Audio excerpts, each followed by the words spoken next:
Shalom para murid-murid Kristus dimanapun kalian berada.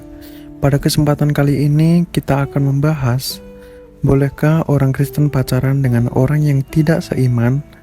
Atau pernahkah teman-teman mendengarkan perkataan seperti, "Gak apa-apa kok pacarku bukan Kristen, kita tetap akan saling menghargai satu sama lain, saling mencintai dan bahagia." Atau perkataan lain seperti, "Ini adalah satu kesempatan yang baik untuk mengenalkan Kristus kepadanya." Atau, "Dia bahkan lebih baik daripada orang-orang Kristen di gereja. Lagi pula, kami cocok dan saya merasa mendapat pengaruh baik darinya."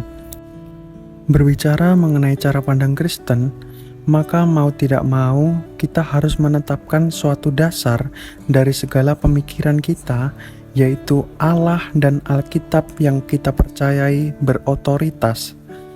Kita percaya bahwa Allah berotoritas karena Dia adalah Sang Pencipta dan kita adalah ciptaannya. Artinya, segala sesuatu di dalam dunia ini berpusat kepada kehendak dan ketentuan Sang Pencipta.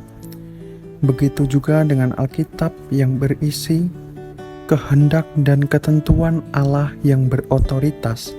Maka saya harus berkata bahwa hubungan percintaan yang berbeda iman adalah suatu hal yang tidak saya setujui menurut cara pandang Kristen. Saya menyebut ketiga alasan tersebut sebagai mitos yang seringkali dijadikan alasan dalam membenarkan relasi ini. Jadi, apa kata Alkitab mengenai ketiga mitos ini? Mitos yang pertama, saling menghargai, mencintai, dan bahagia. Tentu ketika berbicara mengenai pluralisme dan universalisme, kita bisa saja menyikapinya dengan sangat humanis. Mereka yang berbeda iman juga manusia yang sama seperti kita. Kita akan tetap saling menghargai dan tidak melarang satu sama lain menjalankan ibadahnya. Ini adalah perkataan yang begitu mudah diucapkan dalam relasi yang masih sebatas pertemanan, pendekatan, ataupun pacaran, tetapi kenyataannya sulit diterima dalam relasi yang lebih dalam, yaitu pernikahan.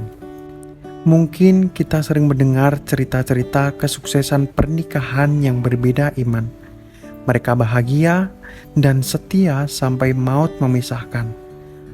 Kedengarannya pasangan ini sangat relationship goals dan sesuai dengan nilai Alkitab. Akan tetapi, kita perlu menggarisbawahi kata kesuksesan. Apakah ukuran kesuksesan menurut cara pandang Kristen? Dalam 2 Korintus pasal 6 ayat yang ke-14 dikatakan, "Janganlah kamu merupakan pasangan yang tidak seimbang dengan orang-orang yang tak percaya. Sebab persamaan apakah terdapat antara kebenaran dan kedurhakaan? Atau bagaimanakah terang dapat bersatu dengan gelap? Jika kita adalah seorang Kristen yang sejati, maka kita akan mengerti dan dapat membayangkan ayat ini begitu nyata di dalam pernikahan antara seorang Kristen dan pasangan yang tidak percaya. Seperti dua sisi koin yang terpisah, kita tidak dapat menjalani panggilan kita sebagai seorang Kristen yang sejati sekaligus menjalani pernikahan dengan pasangan yang tidak percaya. Sebagai seorang Kristen yang sejati, kita dituntut untuk menjalani panggilan Tuhan setiap hari. Roma 12 ayat yang kedua. "Janganlah kamu menjadi serupa dengan dunia ini, tetapi berubahlah oleh pembaharuan budimu, sehingga kamu dapat membedakan manakah kehendak Allah, apa yang baik, yang berkenan kepada Allah, dan yang sempurna." Tuhan memanggil kita untuk tidak menjadi serupa dengan dunia ini. Inilah ukuran kesuksesan menurut cara pandang Kristen. Kesuksesan tidak dinilai oleh manusia, tetapi bagaimana kita dapat taat akan panggilan Tuhan. Tuntutan ini bukanlah tuntutan yang mudah. diperlukan keberanian untuk menembus kebiasaan-kebiasaan, natur, dan cara pandang yang dianut dunia pada umumnya. Pasangan yang tidak percaya tidak akan mengerti akan hal ini. Jauh dari kata bahagia, malah kita akan menjalani jalan kesendirian yang sepi selama sisa hidup kita. Berdoa, membaca Alkitab, pergi beribadah, pelayanan, bergumul, semuanya tidak terelakkan. Itu mau tidak mau harus kita jalani sendiri. Kemudian mitos yang kedua, kesempatan untuk penginjilan. Yakin kesempatan untuk penginjilan? Tuhan menguduskan relasi pernikahan. Pernikahan bahkan digambarkan seperti relasi Kristus dengan jemaatnya. Relasi pernikahan bukan sesuatu hal yang main-main di mata Tuhan. Ia memiliki tujuan semula dalam menciptakan pernikahan. Sehingga bagaimana kita mempersiapkan pernikahan jugalah penting bagi Tuhan. Kejadian 1 ayat 31, maka Allah melihat segala yang dijadikannya itu sungguh amat baik. Jadilah petang dan jadilah pagi, itulah hari ke-6. Tujuan semula Allah menciptakan pernikahan adalah untuk memuliakan Allah. Semua yang Ia ciptakan baik adanya. Namun, semua yang baik itu berubah dan mengakibatkan keterpisahan antara manusia dengan Sang Pencipta. Ketidakpercayaan manusia terhadap Allah adalah akibat dari kejatuhan manusia dalam dosa. Pernikahan yang semula diciptakan agar manusia beranak cucu dan memenuhi bumi untuk memuliakan kerajaan Allah telah menjadi rusak. Sehingga tujuan mula-mula pernikahan bukan dimaksudkan untuk penginjilan. Kemudian mitos yang ketiga, dia membawa pengaruh baik. Setelah manusia jatuh dalam dosa, manusia cenderung dan terus berbuat dosa sepanjang hidupnya. Dosa telah menjadi sebuah natur dalam hidup manusia. Bahkan tanpa diajarin pun, seorang anak kecil dapat berbuat dosa. 2 Timotius 2 ayat yang ke-10, karena itu aku sabar menanggung semuanya itu bagi orang-orang pilihan Allah, supaya mereka juga mendapatkan keselamatan dalam Kristus Yesus dengan kemuliaan yang kekal.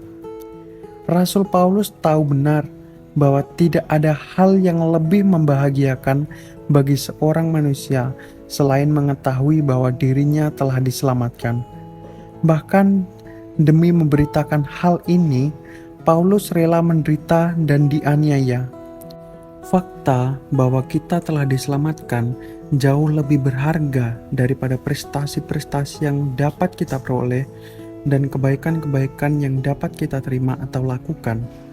Jikalau kita sungguh-sungguh mengenal Allah, maka kita akan mengerti apa yang sesungguhnya Ia inginkan dari hidup kita. Persembahan-persembahan yang berkenan bagi hati Allah bukanlah kemurahan hati kita dalam memberikan persembahan, prestasi-prestasi yang dapat kita peroleh dalam studi atau pekerjaan, seberapa banyak kita beramal dan membantu orang lain, dan lain sebagainya. Namun yang Ia inginkan adalah hati yang hancur dan menyadari bahwa kita adalah manusia berdosa yang membutuhkan pengampunan Allah.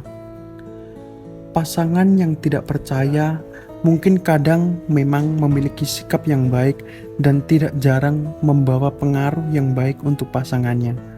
Namun, itu tidak akan mengubah fakta bahwa kita semua adalah manusia yang berdosa, rusak total, dan membutuhkan anugerah Allah.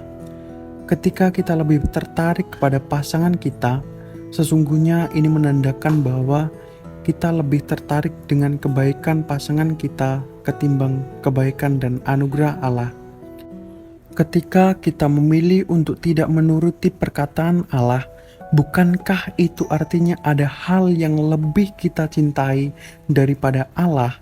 Atau mungkin sebenarnya kita tidak percaya kepada Sang Pencipta kita.